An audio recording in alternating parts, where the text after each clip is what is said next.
జగన్ టీవీకు స్వాగతం. పురుగుల రాళ్ల అన్నం పెడుతున్నారని గురుకుల విద్యార్థుల ఆందోళన. మంచిర్యాల జిల్లా కేంద్రంలోని సాయికుంటలో ఉన్న బీసీ ఇంటిగ్రేటెడ్ బాలుర వసతి గృహం వద్ద నిరసనకు దిగిన విద్యార్థులు వార్డెన్ తమతో వంట చేయిస్తున్నారని, పురుగుల రాళ్ల అన్నం నీళ్ల పప్పు పెడుతున్నారని, కలుషిత ఆహారం, హాస్టల్లో అపరిశుభ్రత వల్ల తాము అనారోగ్యానికి గురవుతున్నామని ఆవేదన వ్యక్తం చేస్తున్న విద్యార్థులు పండు వేయించడం, బియ్యం బస్తాలు గుంజడం, గ్యాస్ మోటార్లు మోసుడు ఇలాంటివి ఎన్నో జరుగుతున్నాయి.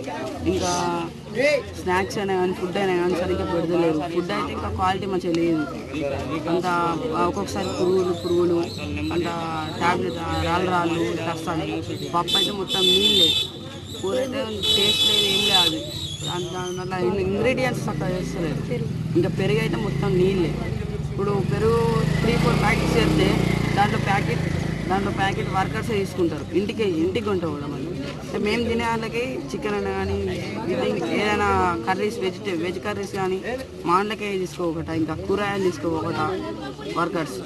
ఇంకా పెరుగు మొత్తం నీళ్ళు ఒకటే ప్యాకెట్, 150 మెంబర్స్కు ఒకటే ప్యాకెట్ పెరుగు.